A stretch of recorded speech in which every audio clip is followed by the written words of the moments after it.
Coach Leo Isaac. Final call now for your bets. Last call to place your bets. We're only waiting for Shining Gold and race number 8. We'll be ready in just a short while. Class Division 1B, 1,500 meters is the distance. 13 runners, 1 scratch entry. Number 3, reward for effort.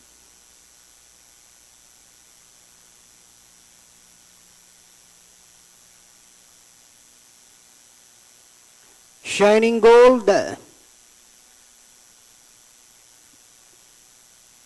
She's inside, set, ready for racing.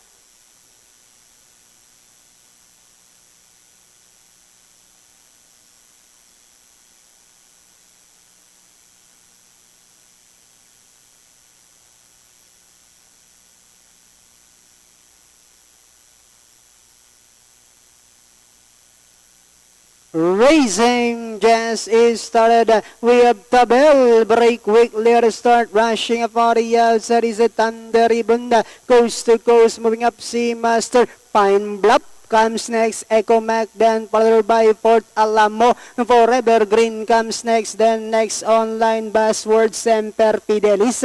Barkadahan comes next, Shining Gold, while here and beyond is the early trailer by about 20 lengths of the leader, racing down the backstretch. We have Thunder Ribbon, followed closely by Seamaster on the outside. Echo Mac is racing in third. Tabel, Pine Bluff moving up now to take fourth, then comes Coast to Coast, Fort Alamo, in between horses, Forever Green, Buzzword, Barkadahan, Semper Fidelis, then next Online is Shining Gold, while here and beyond is still racing in 13th. And at the far turn, we have the Thunder Ribbon, Seamaster, Echo Mac, then here comes Pine Bluff.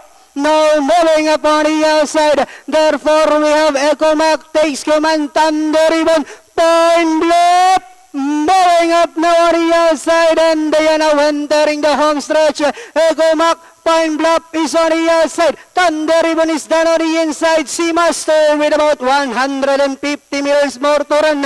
Echo Mac, Pine Bluff is on the outside. Echo Mac by the length over Pine Bluff on the outside. Echo Mac, Pine Bluff, and finally Echo Mac, Pine Bluff.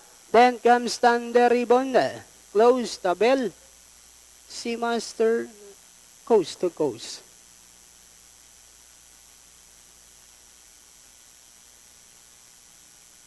Dejado to. Número 7, Echo Mac. Na segundo, número 5, Pine Bluff. Then Thunder Ribbon, Tabel, Seamaster, and Coast to Coast.